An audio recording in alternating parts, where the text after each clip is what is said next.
Ready.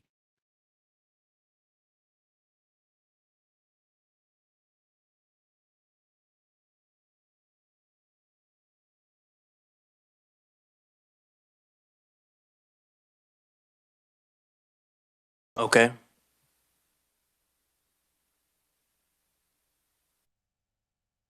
Thank you. Are we live? Yes. Great. Thank you very much.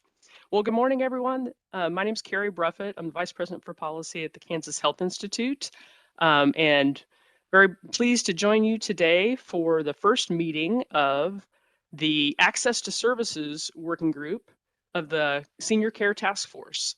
So we will shortly, hopefully you're able to see my screen. Shortly, we'll be going through the agenda, and we've got a lot to do in 90 minutes. So we'll also be talking about some expectations of how the working group will use its time. Some of you have been in like the breakout working group for workforce. Some of this may seem repetitive, but for those who haven't been in any meetings yet, we want to make sure that we're checking in and all on the same page about how the working group will operate. So, but before we get started, I want to make sure that everybody gets a chance to introduce themselves. We will very shortly have a review of the Kansas Open Meeting and Open Records Act by the Office of the Reviser. And one of the things they always remind us is to introduce yourself and give your name and organization. So we'll get some practice right here by doing some initial introductions. So I will ask, and you also get one question to answer. So with access to services is this working group. With that in mind, as a member of this working group,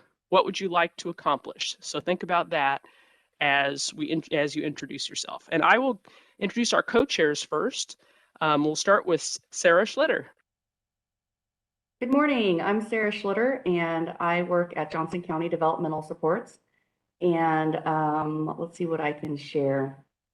I think something I would like to get from this is just maybe collaboration and thinking through all the different services we all provide and thinking through how we can best support the people or the seniors that we provide services to moving forward with their multitude of aging disabilities, dementia, Alzheimer's, and others, and in the changing world, this is probably not very brief, Carrie, so I do apologize, but that's something I really want to gain from this because I think we all do what we do well within our own kind of silos, but how can we do that better together? And how can we share those resources?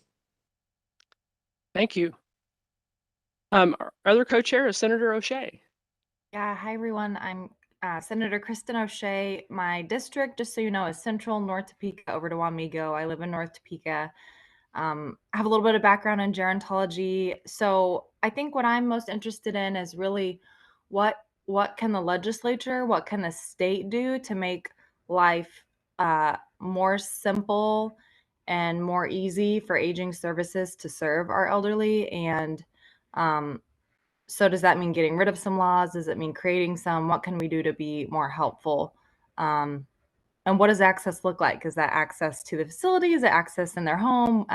And being innovative in that. So thank you. Thank you. I'll go down a checklist that I have, and if I skip anybody, if you don't get to introduce yourself, just let me know. But next I have Jamie.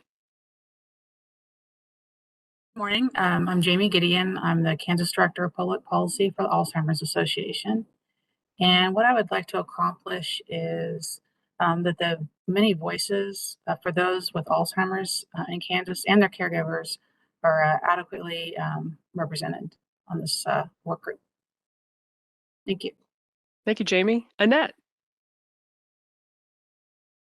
Thank you. Yes, I am Annette Graham, and I'm the director for the Central Plains Area Agency on Aging, serving 3 counties in the Wichita area. I'm here representing the Kansas Association of the 11 area agencies on aging in Kansas. And my goal and hope would be that we could improve the information and access to services for older Kansans and their caregivers and enhance the services for community-based older adults. Thanks, Annette. Linda. Hello, Linda Mowbray, Kansas Healthcare Association, Kansas Center for Assisted Living. We are a trade association that represents nursing homes, assisted living, home plus, all types of senior living across the state, both for-profit and not-for-profit. What I would really like to see with the access to services is that we take a step back to a few years ago where we really had a focus on that clear path to service, the no wrong door mentality. So again, breaking out some of these silos, because we all have our areas that we're really, really good in, but breaking out of those silos so that we can reach across and say, I've got a client that is looking for this, that, or the other, and be able to point them in the right direction. Thank you, Linda. I'm looking at the checklist, and before we introduce content experts, we'll let you know that there are 3 additional task force members who are part of this working group. So the folks who've introduced themselves so far are both members of the working group and members of the task force. Additional members of the task force in this working group are Janice Devore, but Janice told us yesterday, and some of you may have heard, that she is retiring at the end of this year. So in the next meeting of this working group, Dan Goodman from KDADS will be taking her place both on the task force and on this working group. Jan Kimbrell from the Silver-Haired Legislature let us know last night she was not going to be able to join us. And Kendra Baldridge from the Department of Health and Environment is also a member of this task force and working group. So, but had conflict this morning, may be able to join us in progress. So let me now also ask content experts to introduce themselves. Now, a reminder that content experts, the way this is defined, are up to 4 members per working group who actually will serve as members of the working group. So this will be a little different from maybe some subject matter experts that you all might want to invite to one meeting or to address a specific issue. These are folks who will be participating regularly and joining the work of the working group. So I will start with Sean. Good morning. I'm Sean from KLRD, so Legislative Research. AO Midland Care, we're a company based in Topeka. Oh, sorry, Provide home-based services to Northeast Kansas through home health, hospice, palliative care, Meals on Wheels, and PACE.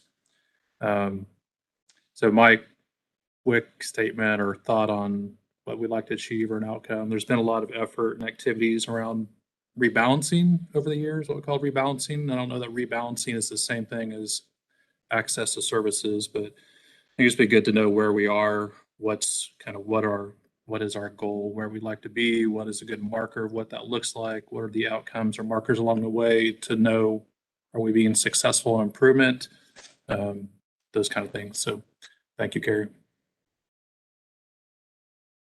Thank you. Heather, I'll say both first and last name because we had 2 Seans there, so that was my bad for not saying Sean Sullivan is who just introduced himself. But so Heather Brown. Hello, I am Heather Brown. I'm from Johnson County Developmental Supports. I have been in the IDD field for, 16 years. Have a master's in gerontology. I'm really looking forward to participating in this work group.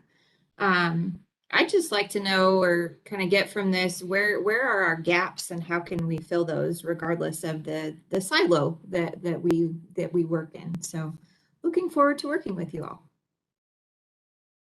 Thank you, Heather. There are 2 other content experts that have been identified for this working group that I don't see on the line yet, but you'll have a chance to meet them if you don't already know them in future meetings. Stacy Carson and Tanya Dorf-Bruner will both be joining. I believe Stacy Carson is having technical difficulties logging on. Oh, okay. Let's see if we can do anything to assist. Sarah, if you want to send her our way, we can try to get that sent over to the, or send a message if you would to Samuel here in the chat. Samuel, I don't know if it's you or Alex who might be able to help assist Stacy get on. And when she's able to join, we'll make sure she gets a chance to introduce herself as well. So thanks, Sarah. Okay, with that, I mentioned the role of the content experts and the task force members. There will also be joined in these meetings by folks from the Kansas Health Institute. So I have a couple colleagues who can turn their cameras on and wave for helping sort of facilitate in the background as well. Emma Urich is there, and he's a research assistant, and Miranda Steele, who's the Director of Strategic Communication Engagement for KHI. And then also Sean, I'll let you introduce yourself. Yeah, hey, sorry about that. I was surprised to be called a content expert. I surely am not, but I'm from legislative research, and for this task force, I'm taking more of a passive role in monitoring you guys and making sure that Ervada knows where everyone's at. So Great. And then we'll get to introduce Jesse Pringle from the Office of the Revisor in a moment to speak to us. But first, I'm going to go back and share my screen again. And then folks, let me know when Stacy or anybody else joins us. We can make sure that they get an opportunity to introduce themselves as well. So we go back to our agenda. 90 minutes goes by pretty fast in these meetings, and those of you who have been in one or more of the working groups already know that that's true. So as part of that, we try to, in some of the working groups, have adopted some meeting commitments, and we wanted to check with you and see if these made sense for this working group as well. So these are meeting commitments that other working groups in the past have also used and developed, but you can disregard them or add to them if you'd like. But let's just talk about them. Come ready to discuss and compromise. So that means review the materials in advance. So we know Linda was looking because she was looking in the folder to see. And then also to acknowledge that this group is going to be looking for consensus. It isn't necessarily about advocating for one interest above the other. It really is reaching a consensus for all of the interests and issues that you all raised in your introduction. How can those work together to develop really good recommendations? We also ask folks to keep remarks succinct and on topic. And that means keep it short, try not to reiterate once you address a topic.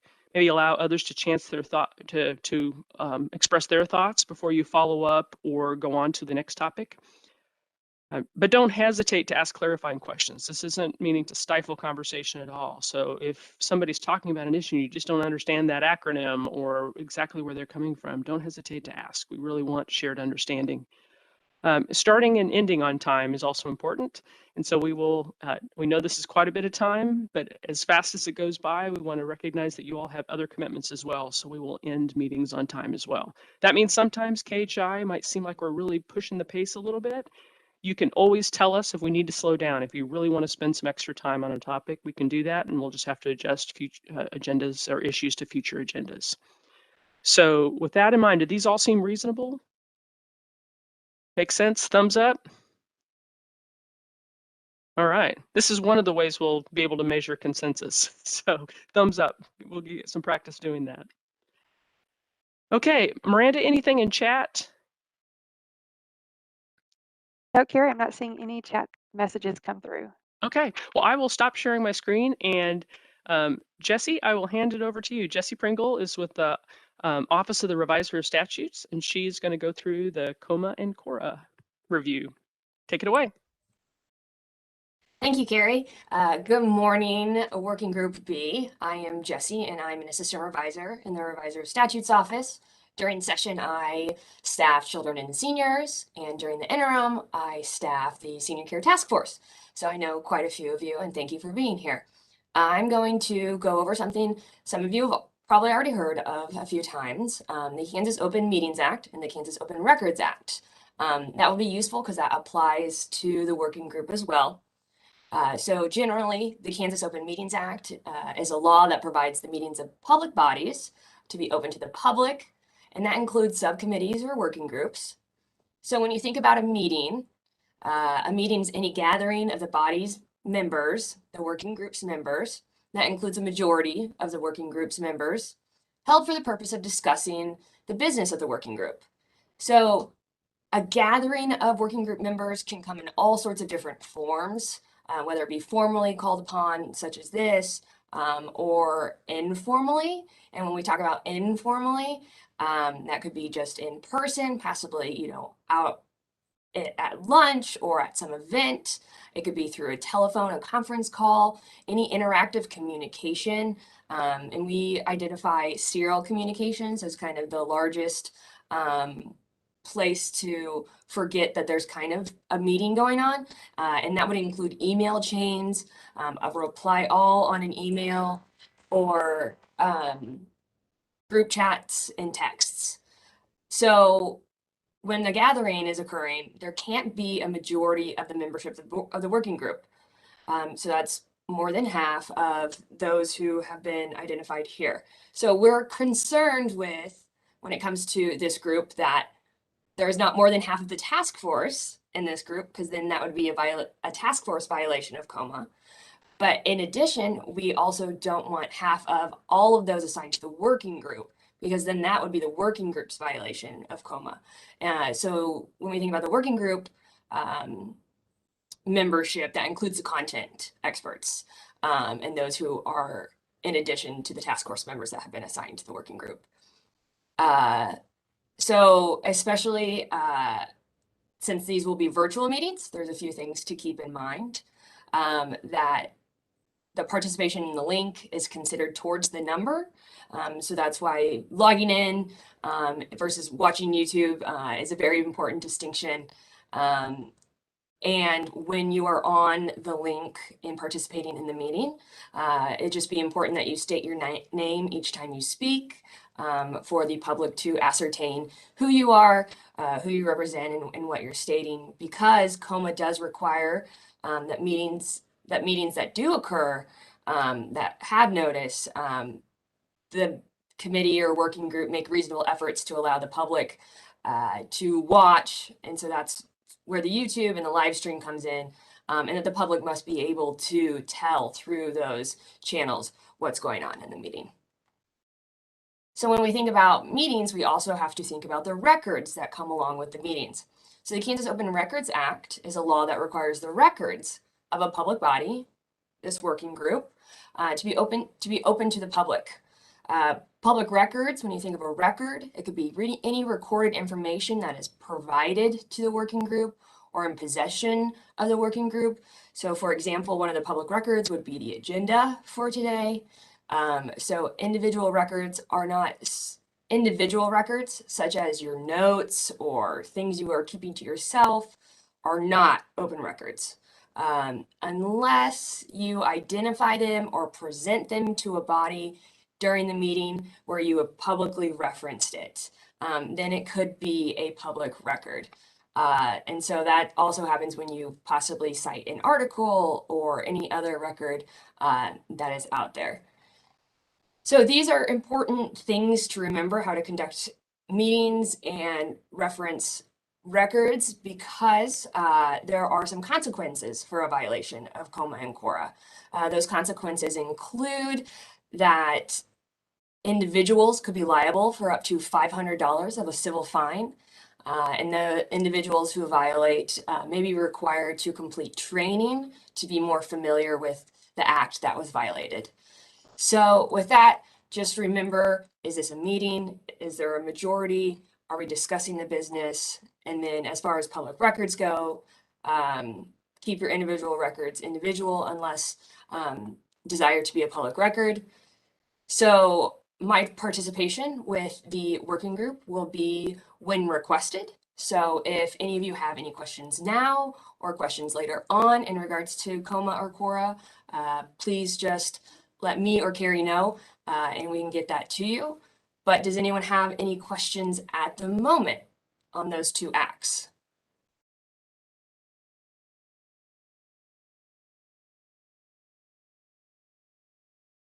Jesse did an excellent job. I think everybody feels fully filled in. But as Jesse mentioned, if there's any question, not just about COMA and CORA, but if there's any sort of question about statute or some of the language in law that we could ask the revisor's office about, we can reach out to her either directly or also through the folks from KLRD who are participating. So thank you so much, Jesse. All right. And I see that we have been joined now also by another one of the content experts, Stacy Carson. So Stacy, glad you made it in. Sorry Hi, for thank technical you. difficulties. Yeah, So we're just asking folks to introduce themselves and share what, as a member of this working group, that you hope can be accomplished. right. Well, my name is Stacy Carson, and I'm a registered nurse at Johnson County Developmental Supports. And I guess I'm really excited to be part of this group and have this experience. This is my first time being in an experience like this, so I hope to learn a lot along the way and provide some information to you all too. So thank you for having me. Thank you, Stacy. So I'm going to go back and share my screen again now. Again, Carrie Bruffett with the Kansas Health Institute. KCHI, we are facilitators of this working group, but we're not actually members of the working group. But if there are questions, we can help connect you with expertise and do some research to help support the work of the working group. That's what we're here for as well. But we really want you all to guide both the conversation, the discussion, and really where the working group's landing. So with that, I am hopefully sharing the agenda. You all see that again. So just a reminder, we've gone through the first couple items. Here in just a minute, we're a little bit ahead of schedule. We'll actually talk about a vision statement for this working group. It's a grounding statement. We don't have to come up with the exact precise wording today, but hopefully it'll be something that helps sort of level set everybody about what their expectations are for this working group. And then we'll also go through a pretty rapid fire SWOT analysis, strengths, weaknesses, opportunities, and threats, if you all have done those kind of analyses before. And we get to do that with 4 different topics, because this working group has 4 topics assigned to it. So if some of you all were in the workforce one yesterday, we had a lot of time for 1 topic. We get to do 4 with about the same amount of time. So this will be pretty rapid fire. And then we'll move on and talk a little bit about the schedule. And then to Linda's point, we'll also ask you all for ideas after all of our conversations today about potential other subject matter experts or data or research or information that you might want before the next meeting that could help inform some of the conversations. So all the work you're doing today will lead to the next meeting and the work for the rest of the working group cycle. Any questions about that before we go? And again, we will end at 10:30. So the topic areas for this working group, and this is the language, so all the capitalization and everything is actually from the language, I think, in the statute that established the Senior Care Task Force. But the working group topics assigned to this working group were the provision of care for seniors in the state of Kansas who suffer from Alzheimer's disease, dementia, or other age-related mental health conditions. It's 1. The funding and implementation of the Kansas Senior Care Act with statutory references there and any amendments. The senior daycare resources in the state of Kansas, and rebalancing of home and community-based services. So those are 4 pretty broad topics, or important and significant topics, and you guys get to handle and really dive deeply into each of them. So when you're thinking about a vision statement for this group, keep those topic areas in mind, and then also sort of these kind of questions. What does success look like for your working group? And think about all the things you all said in your introductions. What are characteristics of it says health community? I think we mean healthy community for older adults in Kansas. And how do you envision the lives of seniors living in Kansas in the next 5 or 10 years? So those kind of concepts are the sort of things that can identify your vision statement. So we have a tabula rasa here to start with. So you get to a blank slate to be able to come up with some ideas for the vision statement. So you can all take a couple minutes to think about full vision statements that you can write out and then share with the group. Or if you just want to call out some concepts that you would want to make sure that are included, we'll get them written down, and then we'll either start assembling it here or before the next meeting have something to share with you all.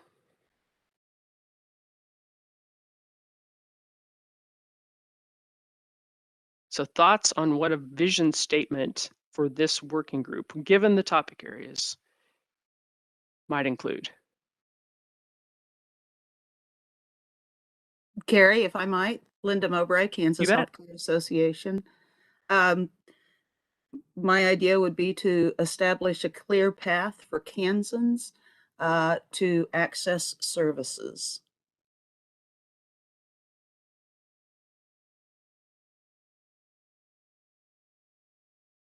Sarah Schlitter, Johnson County Developmental Supports.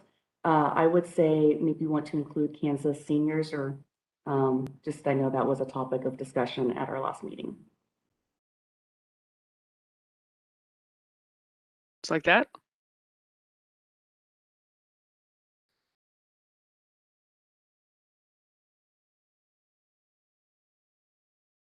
That's very succinct.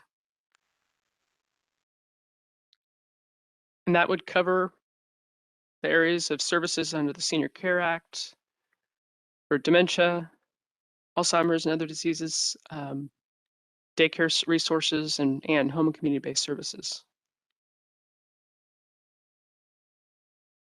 Sarah Schlitter, Johnson County Developmental Supports. I don't know if we'd want to include maybe establish and expand, or maybe just establishing is sufficient, because that might incorporate everything.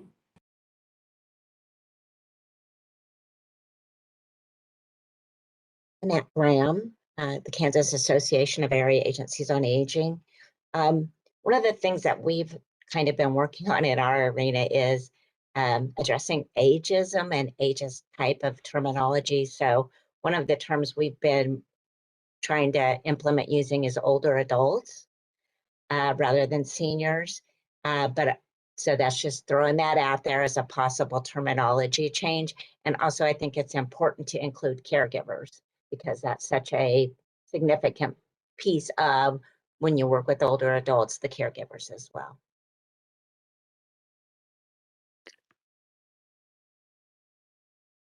What do folks think about older adults in lieu of seniors? We know that the group is called the Senior Care Task Force, but Annette, you, in the last couple meetings, every once in a while, I'm just kind of slipping back and forth between using the terms of older adults and seniors.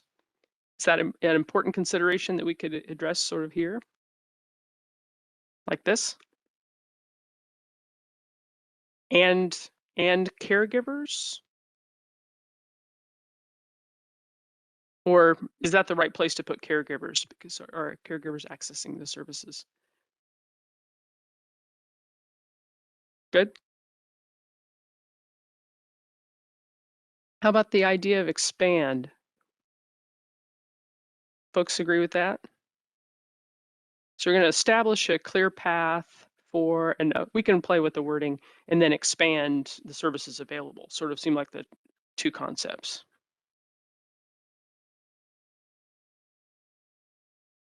Okay. All right. Any other thoughts?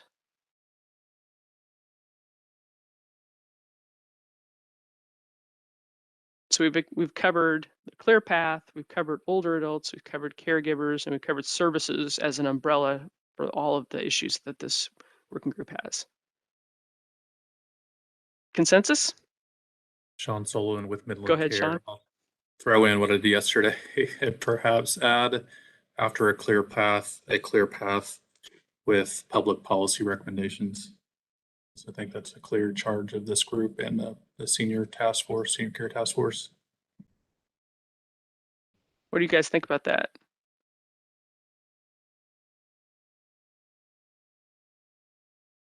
Sort of using the public policy recommendations to establish and expand that path. Establish the path and expand the services. I think this is Jamie Gideon with the Alzheimer's Association. I definitely think it's a good idea, and that's part of why we're here, to give actionable items for the state legislature.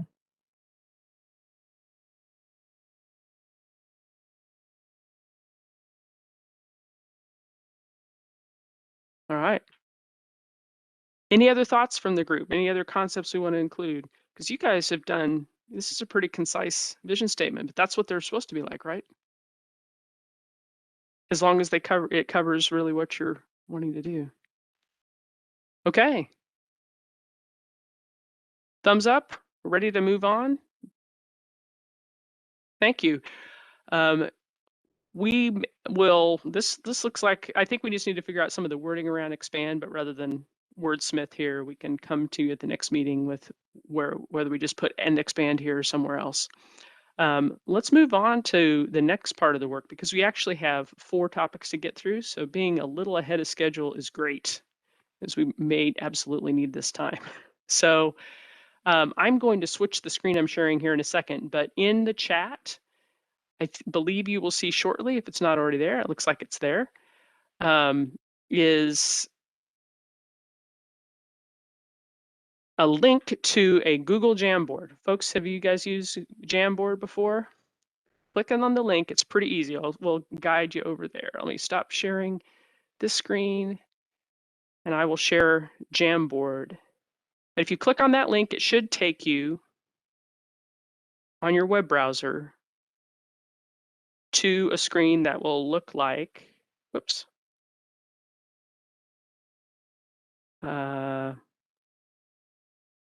This. Now, if you're already there, you're probably seeing it on your screen rather than on mine. So there should be 4 quadrants. Oh, threat. I think here this is actually strength. Let's strength. Strengths, weaknesses, opportunities, and threats. We're going to do one issue at a time. We're going to start for, let's see, we've got a total of 40 minutes on 4 topics. So we're going to talk about 10 minutes, so like 8 minutes, because then we're going to try to summarize at the end. 8 minutes. Think through the strengths, weaknesses, opportunities, and threats related to the provision of care for seniors in Kansas or older adults in Kansas who suffer from Alzheimer's disease, dementia, or other age-related mental health conditions. So the strength is, hey, what do we already do well? Weaknesses is, where do we need improvement, or where do you all see that improvement is needed? Opportunities is, hey, maybe there's some situation, something in the environment out there that could be explored that could address some of those weaknesses or build on those strengths. And threats is sort of the flip side of that. What are barriers that need to be addressed? And so it's a little different from weaknesses because it's saying what are environmental factors that are going to make addressing those weaknesses or building on those strengths more difficult. So just take some time, and we wish we had some background music for you. So take a few minutes. If you're having any issues or if you can't access this Google Jamboard, you can send Emma or Miranda a direct chat message that they will then type that message in as a strength or weakness or opportunity or threat. So if you need to chat, make sure you note whatever issue you want to have added and where it should be added. Okay, take it away, and then in a couple minutes we'll look at themes. Miranda and Emma in the background will be sort of sorting your thoughts into themes. If you get ahead of schedule and you're actually done, you can, at the top of the page, you'll see there's a 1 through 9 up here. If you're looking at my screen, you can scroll through and see, go to the next 2, and it would be the next issue. So we've got 4 different issues, 8 screens, 1 quadrant, 1 theme, and then the next issue and next theme. All right, but I'll be quiet and let you all work on this.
I'm doing some,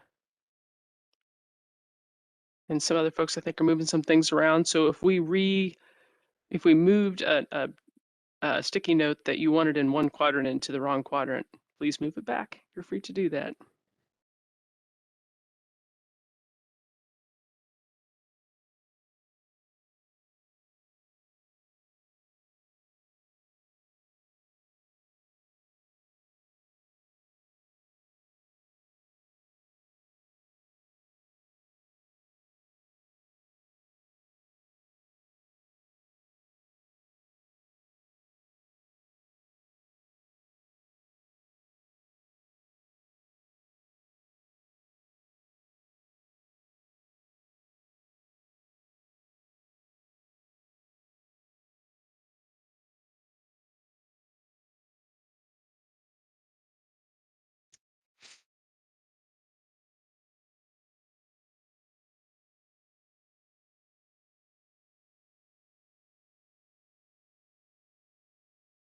Okay.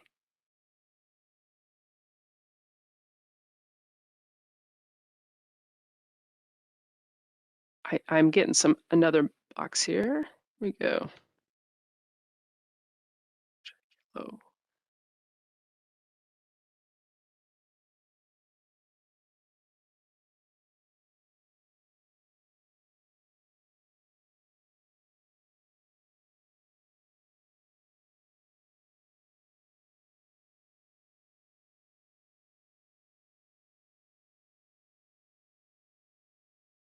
Okay, let's take you guys can keep entering some, but I'll want to ask somebody to call out one or more of the items that they had added. So let's start with strengths. So look at what the strengths we've seen so far that were added.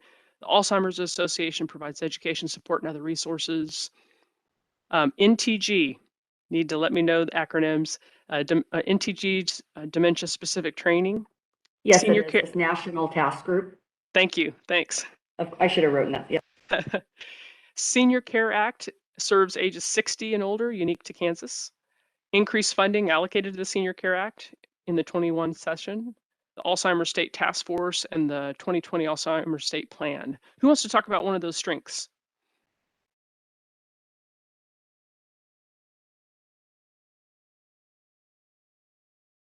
Annette, I think you're muted.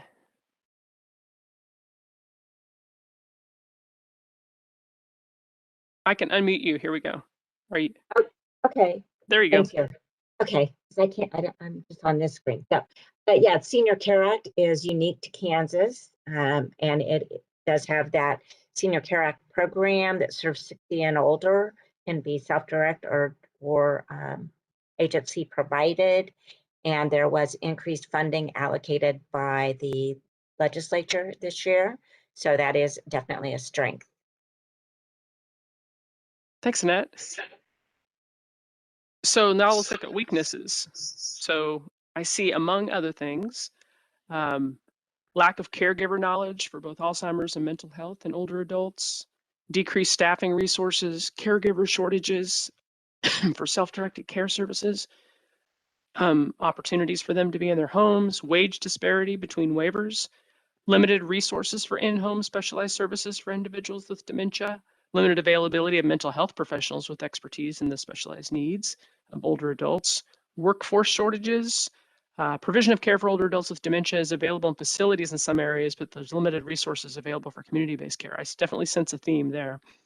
And workforce crisis, flexibility in services available in the workforce crisis creates a challenge for finding paid caregivers for those who can pay for it. So those of you that are on the workforce working group know that that was a topic that was also discussed in the workforce subgroup. But anybody want to talk about one of those issues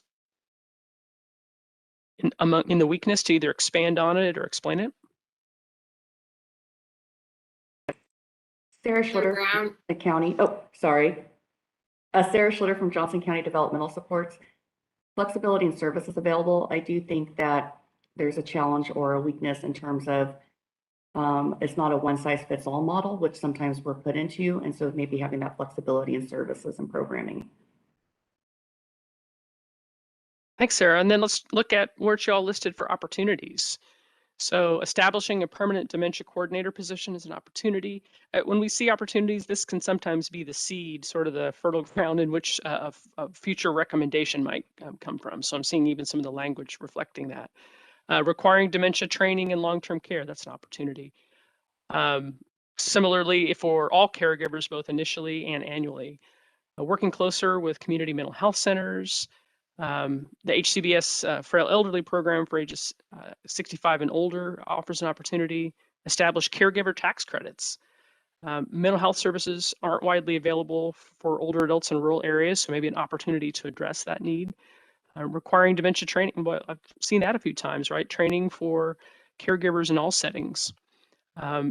And then again, pointing out the Alzheimer's Association is visible and active in providing resource information, and transition and planning from home to more intensive services when needed. That's an opportunity. And then somebody had listed as an opportunity is the lack of adequate training for professionals working with individuals with dementia. So again, perhaps an opportunity to leverage that with training. Anybody want to expand? The training certainly came through as a clear theme. Does anybody want to expand on that who had added that as an opportunity? Sure. This is Jamie Gideon with Alzheimer's Association. On the training specifically, Kansas is one of the few states that doesn't have any specific Alzheimer's training requirements. And so as far as hours and things like that, so it's one of those things that we definitely need here in Kansas. Thanks, Jamie. And then under threats, we saw, and again, threats can be environmental, things that impact sort of the opportunity, all those opportunities and weaknesses and strengths. So you listed caregiver burnout. PACE is a great resource, but it's more targeted to dual eligibles and not more widely available to those with only Medicare coverage. The workforce shortage, which was noted both as a weakness and as a threat here. Lack of healthcare providers specializing in the diagnoses. Funding challenges and increased numbers in the future. Are we prepared to handle that with the service availability? So those are almost standalone themes on their own as well. But anybody want to address one of those or expand upon it?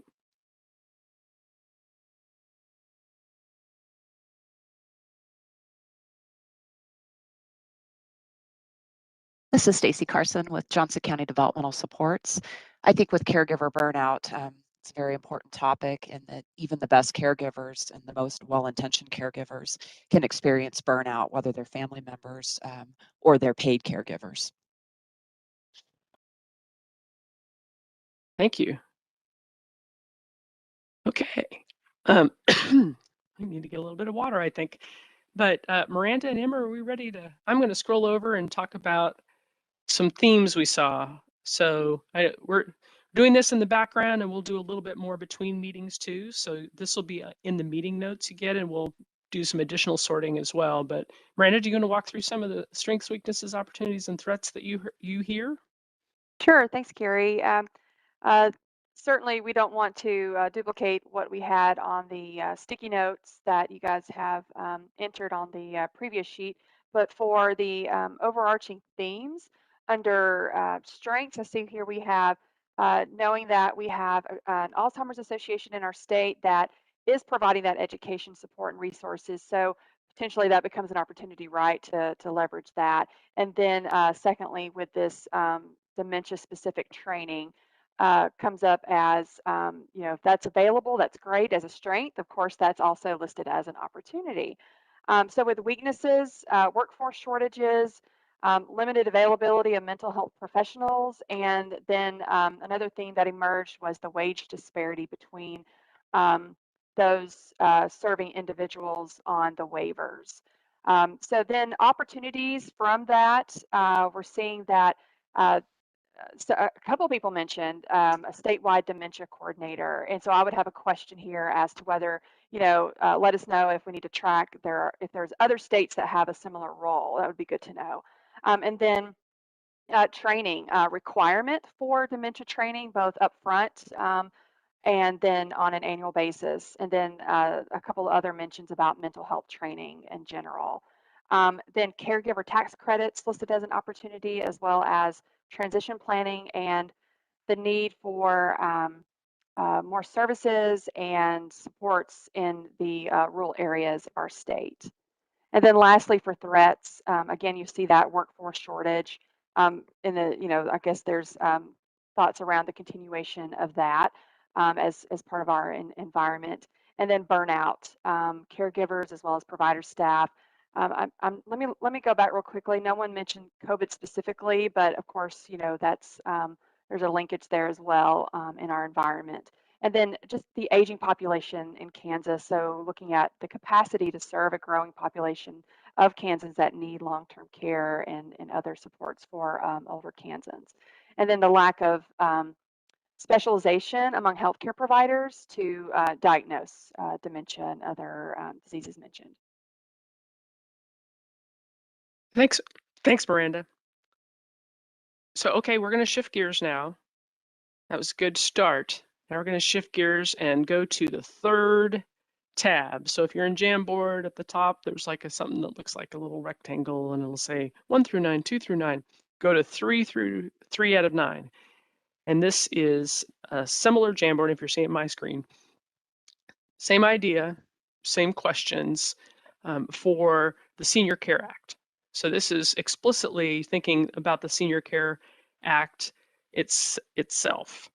I think probably because it's also come up in other conversations about impact on, we've heard it come up in some of the discussions around workforce as well as the discussion you just had. But think about the funding and implementation of the Senior Care Act. What do we do well? What's the weaknesses? What are opportunities and threats?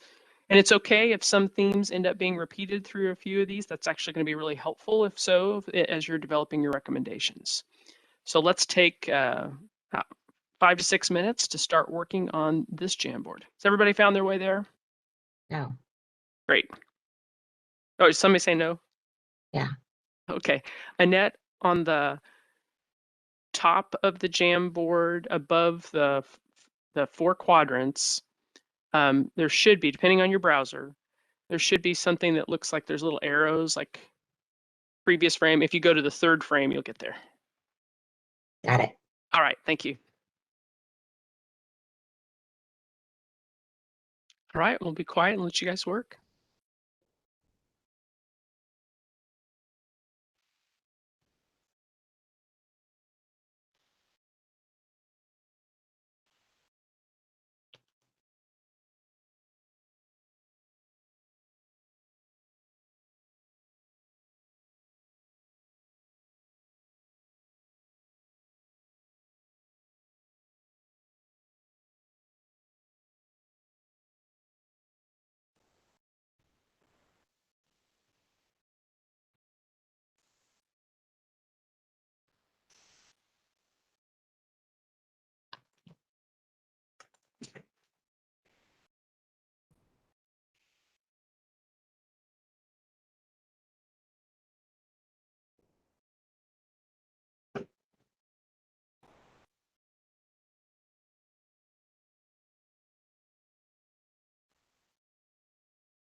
Little tip too, if you want to, you can also just select one of those boxes and start typing in them, and then they'll be the color that you want them to be in the quadrant.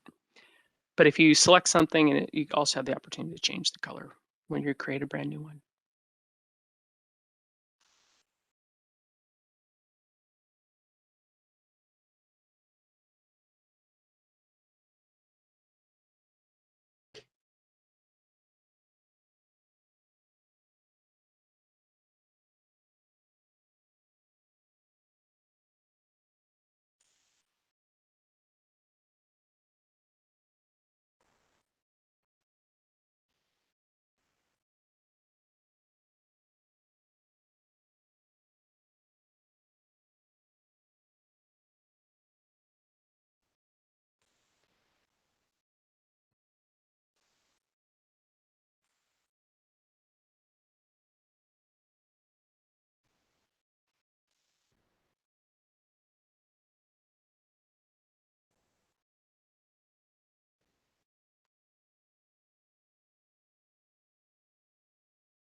I'm sensing we've kind of reached a potential pause here. Not seeing as a lot of new recommendations or new language coming in. So, but keep working. If you have others to add, please. Of those what we see, love to have folks call out and just discuss any of these. Again, the strengths, and actually we talked about this in the last one as well, additional funding that was allocated in 2021. The services are person-centered in the Senior Care Act. Is everyone on the call pretty familiar with what the Senior Care Act does in Kansas?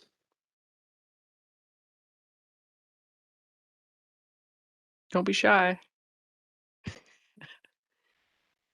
There's a reason you guys are on this working group. You know all about the Senior Care Act and these issues.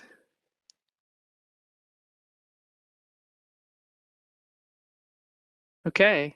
Well, so I think we've talked a little bit before about the increase in or additional funding that was allocated in the last legislative session. How about some of the weaknesses what can be improved? Workforce shortages impact the ability to serve older adults, need to expand service options to meet unique needs of older adults, flexibility in services. We talked about that in the last one as well. Workforce shortages in rural areas have become increasingly evident and problematic. And then what are the desired outcomes of the Senior Care Act? Do we have measurable outcomes of the program to demonstrate its success? So anybody want to talk about any of those particular weaknesses or any things that you think maybe you see the opportunity in that weakness that you've identified?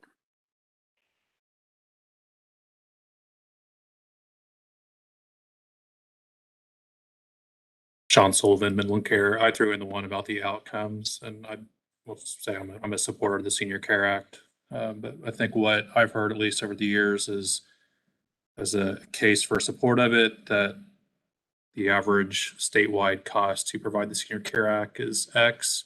The average cost of a nursing home is Y, so it's significantly less. I think there's an opportunity to determine it keeps older adults out of nursing homes longer, out of hospitals, prevents readmissions, provides caregiver relief with XYZ, those kind of things to make a, I don't want to say a better case because I don't want to imply that a better case needs to be made, but to make a case to the policymakers and the funders to the program and the legislature on its effect.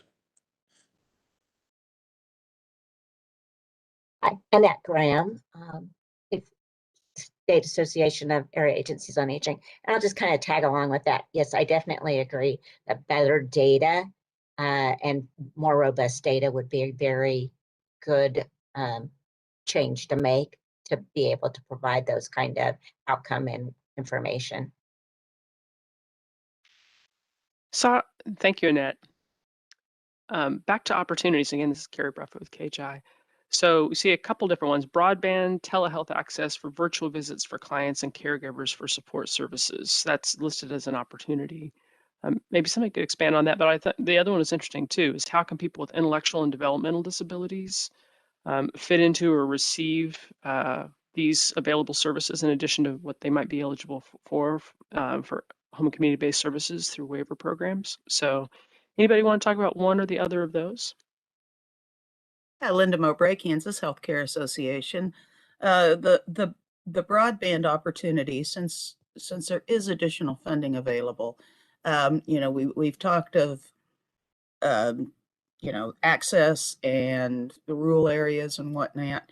If we can increase the broadband ability, the telehealth ability, I think we can serve both residents, clients, and their caregivers, and provide those support services without necessarily having to have that in-person visit every single time. Thank you, Linda. And then threats. Disparities between access to care in rural versus urban areas, limited staffing resources, and supply chain issues for food and services. That's interesting as well. So there's some similar threats here to our previous screen, but they're a little different as well. Anybody want to talk about one of those? Expand. Linda Mowbray, again, Kansas Healthcare Association.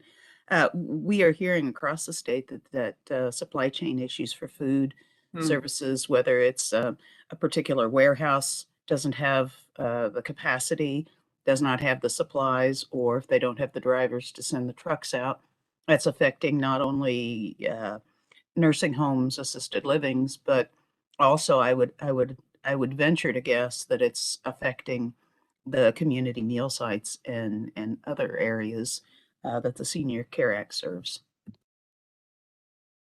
Thank you, Linda. Hi, this is Annette Graham with the Kansas Association of Area Agencies on Aging. And the Senior Care Act program doesn't provide the nutrition programs. That's under the Older Americans Act. But one of the threats is that with the demographic changes and the shifts in Kansas and more people moving out of rural areas, but the older adults remaining, that issue of having access to staff, having access to the home health agency staff and personnel is becoming increasingly problematic. They're not in those areas, and so that drive time and those issues really impact the availability of care for individuals that reside in those areas. Thank you, Annette. Well, since I think the ideas that were posted here sort of stand as strong themes, we'll move past the themes here because I think we talked about the themes just as you all were describing some of those key issues and move to the next issue. So same exercise, about the same amount of time to talk about senior day services. Those resources that are available in the state of Kansas. Again, strengths, weaknesses, opportunities, and threats. If you have, if this isn't an area where you have a lot to add, you also can feel free to click through and add to the next issue, or you can go back and add some other stickies to the previous issue, and we can summarize those as well.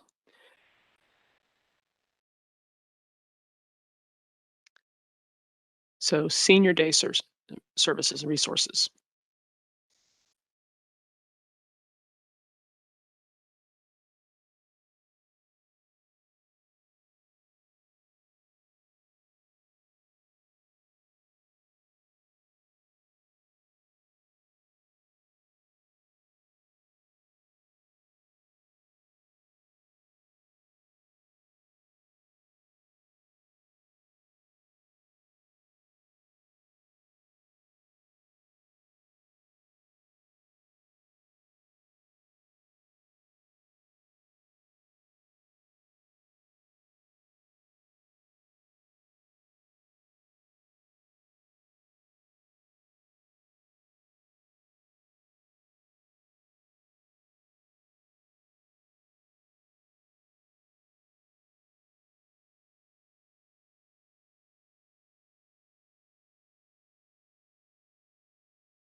Okay, start to read through some of these, but please keep adding.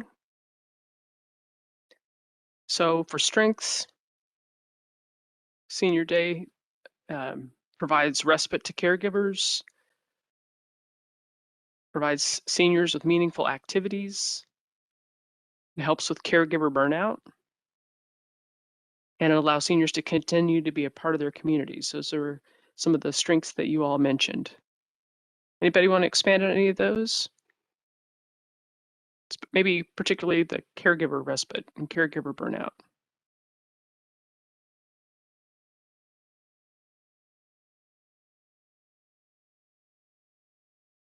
Heather So- Brown, Go Johnson ahead. County Developmental Supports, providing respite for caregivers if their family member or loved one is able to go somewhere else or receive services, even for a short amount of time.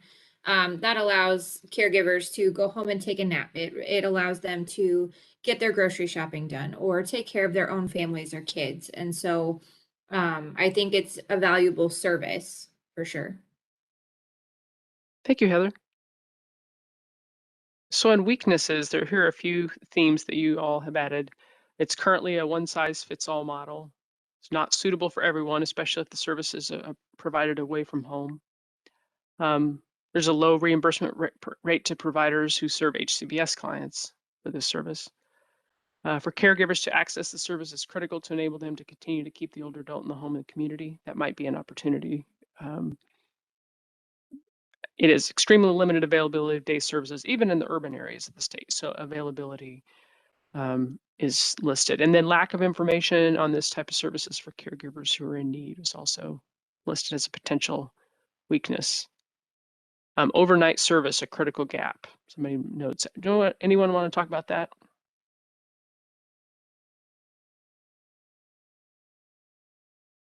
This is Jamie Gideon with Alzheimer's Association. Definitely want to mention the just overall statewide just lack of access to that service in general. We're finding just even in Wichita, just a lack of being able to access that service. And I agree that the critical gap is overnight service. That's definitely needed, and definitely one of the top calls that we get from caregivers as well. Annette Graham, the Kansas Association of Area Agencies on Aging. Yeah, that is such a critical need. For a lot of times, the caregiver is often an older spouse.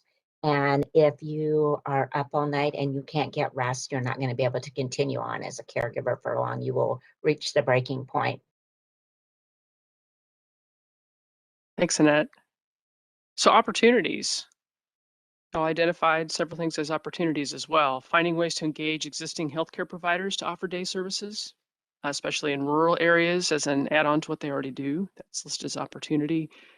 Increased flexibility in services and programming. Continued flexibility that's occurred during the pandemic. So basically, build on what was learned during the pandemic.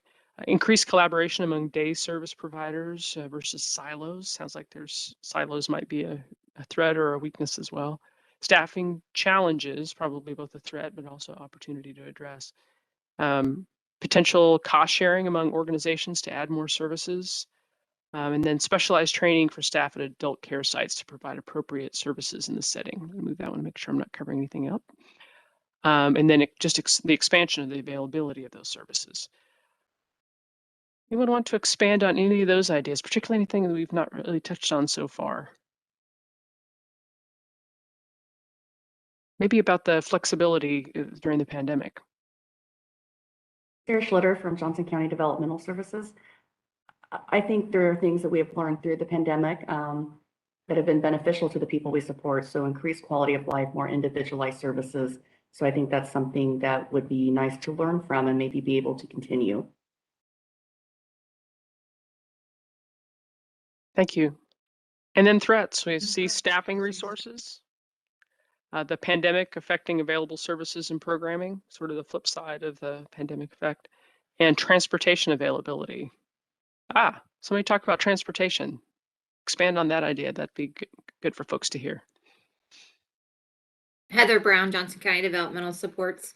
depending on the mobility of the person who is receiving these daycare services, not every family member has a vehicle that's equipped to, for example, transport somebody who uses a wheelchair. And so how we get people to these available services is just as equally as important as the services being available to begin with.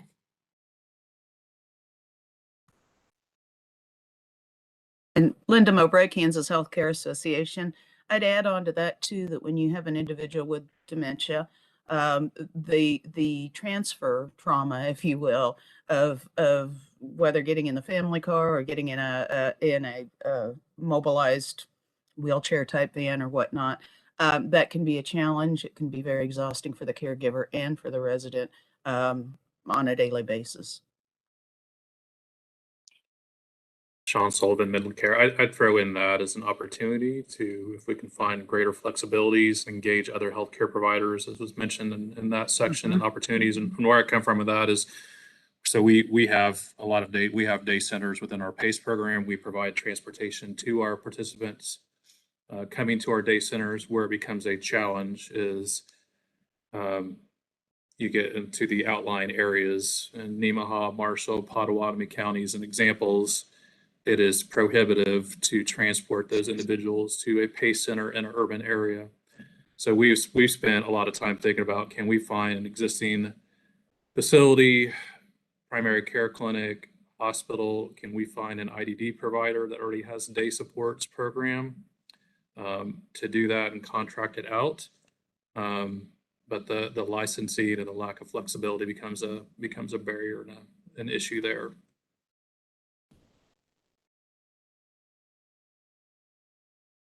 Thank you. Okay, I'm going to switch over real quickly to themes. So here's some themes that we heard. All of those ideas and thoughts are going to be preserved, and the next step will be sort of an interesting exercise where we look at opportunities and compare those to weaknesses and threats and so on, and hopefully help generate some recommendations from that as well. But Miranda, I'll turn it over to you to kind of walk us through some of these themes that you all heard. Sure. Well, strengths, certainly several positive comments about just the benefit of day services, right? And the resources that are available where they are. So I won't go into too much detail about that. I think that is certainly reflected in the sticky notes, but in general, right, they assist with caregiver burnout, and it can provide diverse and meaningful activities for seniors and older adults. For weaknesses, you guys have also discussed this as well, but what we're seeing in the Jamboard is that, you know, we have a one-size-fits-all model. So the need certainly for flexibility and, you know, making modifications based on specific needs. Reimbursement, this comment was specific to HCBS, but reimbursement would be a theme as well. And then just limited resources and service barriers. A couple of comments both in weaknesses and then in another quadrant about overnight services. And so looking at opportunities, just that, you know, more flexibility in services is needed. And then the potential for, within that flexibility, having some cost sharing and other collaboration among service providers. And then there was even mention about the possibility for healthcare providers to be part of this delivery of daycare resources and services in the community. And then lastly, for threats, just in general with the impact around the pandemic, not only just, you know, current services and programs that had been available, limitations on those now, and then the continuation of, you know, staffing resources and shortages. And then you guys also spoke just previously about the transportation. So I appreciated those comments as well.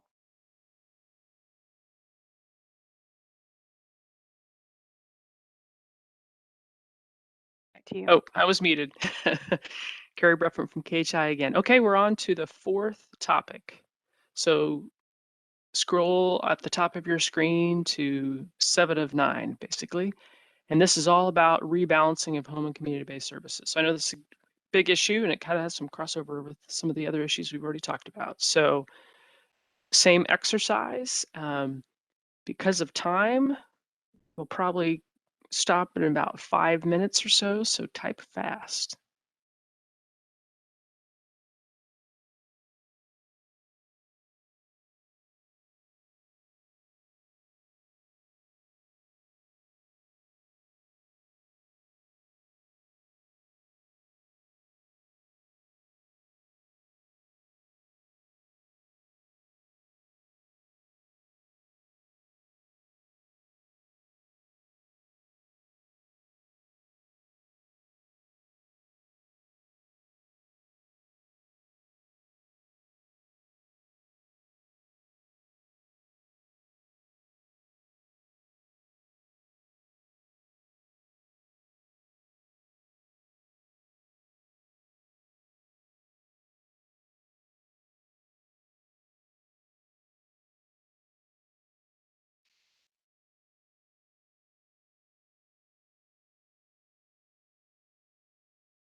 Okay, keep typing.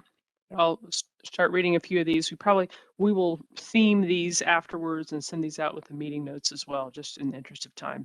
But so just look at them, and if anybody has a real quick summary of any one of these, this is a significant issue. So again, don't let us rush you if you really want to dig into it. Strengths for rebalancing of home and community-based services included increasing interest in home and community-based services during the time of the pandemic. It's seen as a strength. I'm hearing the pandemic really coming through in a lot of the comments, more so now. And you started identifying a few of those in the last couple sections as well. Increased awareness of the waiver program during the pandemic. More intention now being given at the federal level to funding needed, certainly federal funding opportunities for home and community-based services, and the change in the protected income level, which was accomplished in the legislature and is being done, I think, by regulation now as well, has increased access. Those are listed as strengths. Anybody want to talk really briefly, like the 30-second version about any one of those?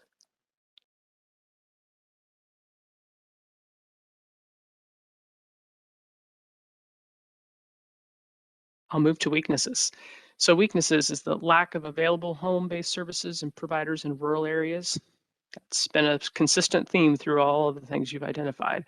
Limited service flexibility, also a consistent theme through many of these issues.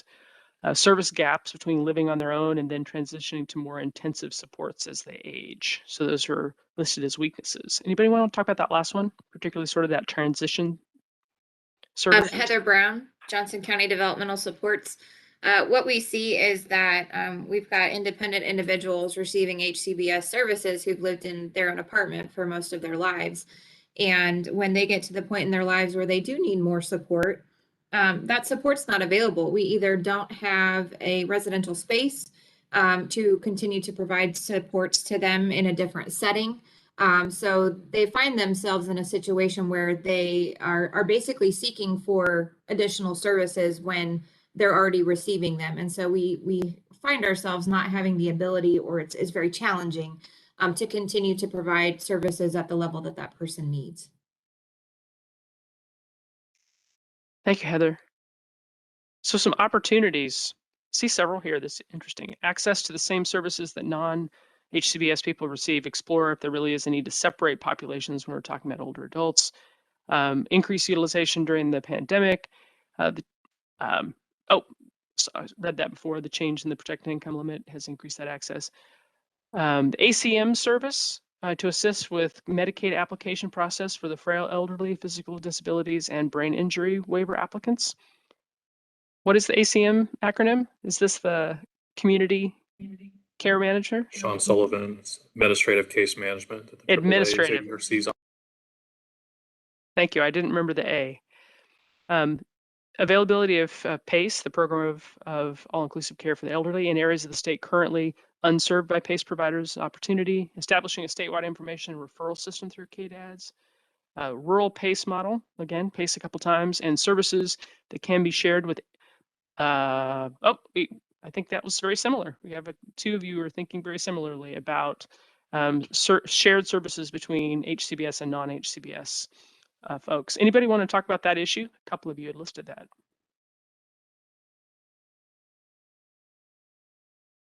Heather Brown, Johnson County Developmental Supports. Through my experience and continuing to work with the aging population, both intellectual and developmental disabilities and otherwise, I'm noticing that their needs are very similar.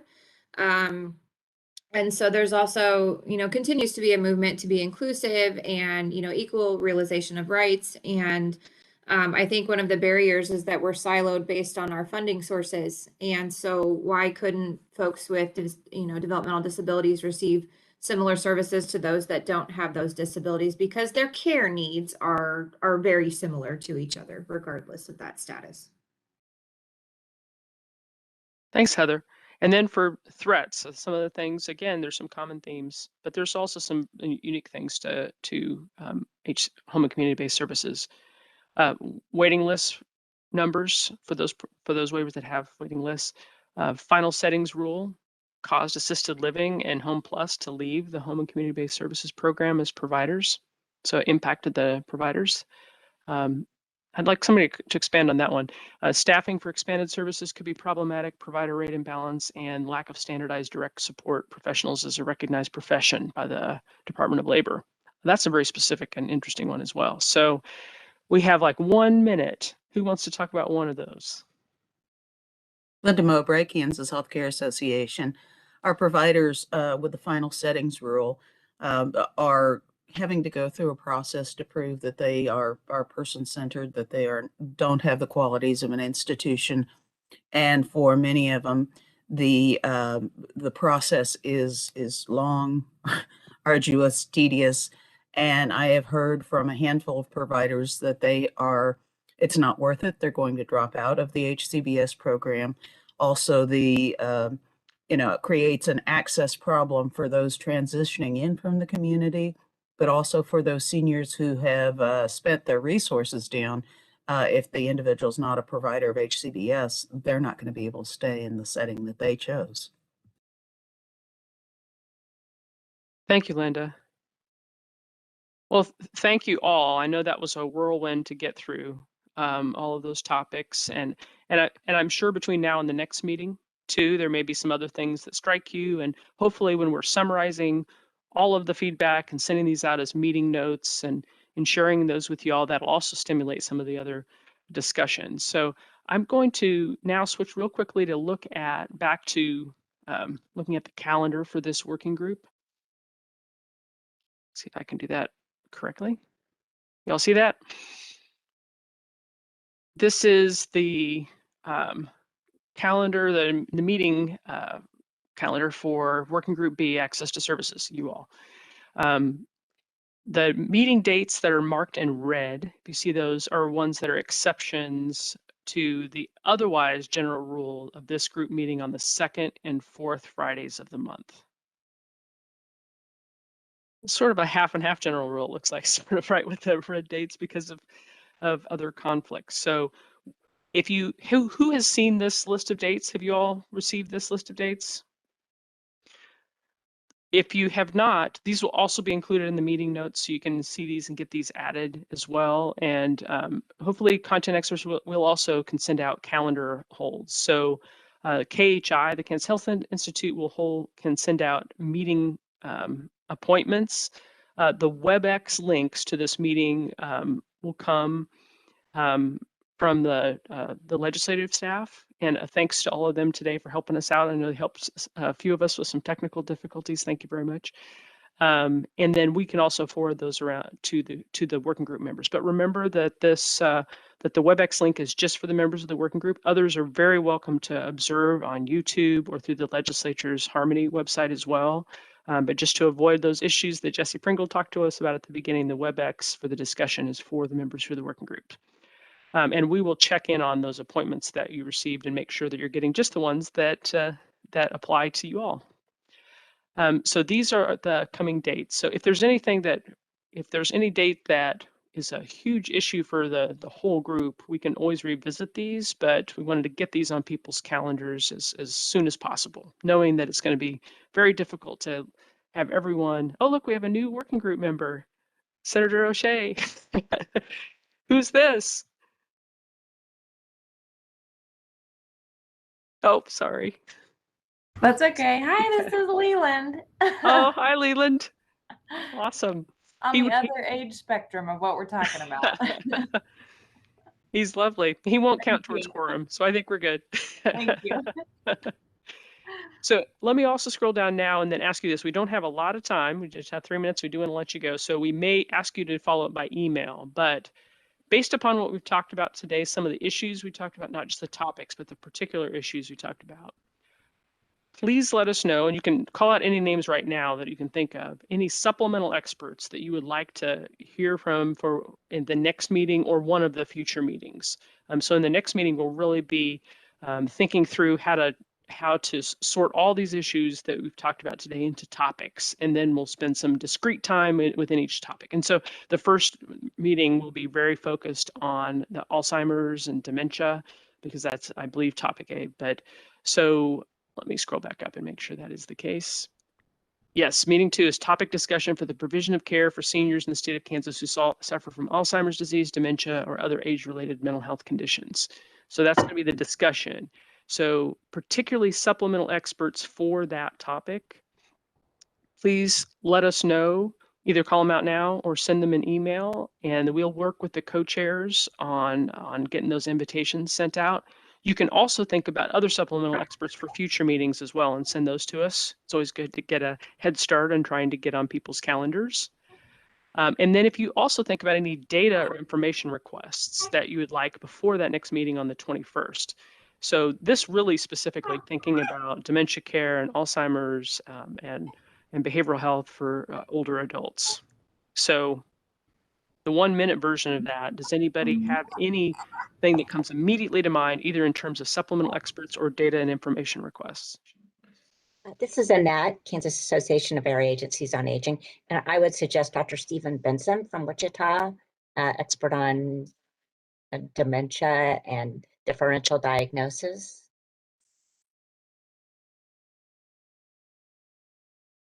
I think we heard about him in another working group as well, so we will be reaching out to him. Linda Mowbray, Kansas Healthcare Association. I would suggest Linda Farrar, like a Medman, Farrar, and it's LICCA, Medman. Like that? Yes, and she is a trainer for the Hand in Hand program. It's a CMS sponsored program for dementia care in nursing homes. Sean Sullivan. Yep. What wasn't there a state plan that was developed a year, 2, 3 ago? And if so, could we have an overview of that from either the agency or the Alzheimer's Association or whoever the appropriate person would be. Jamie? Well, I chaired that task force, so if you want me to give a presentation, I can do that. Unless you want someone outside the work group. Super efficient if you're bringing the expertise as well as the updates and information. Okay. Okay. Well, we are at 10:30. I was going to have a nice wrap-up question where everybody said one word about how they're feeling afterwards.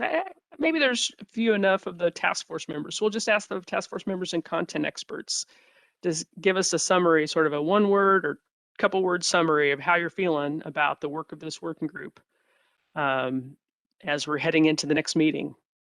And I'll call you out in the order I see you, and I'll start with co-chair Sarah.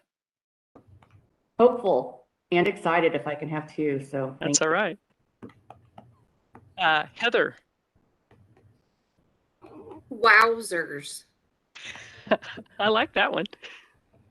Annette. Progress. Linda. I would second the wowzers. That's the best. Jamie. Excited. Sean. Ditto or all the above. How about Stacy? I'd say optimistic. And then I think batting cleanup is our other co-chair, Senator O'Shea. Yeah, good input. Awesome.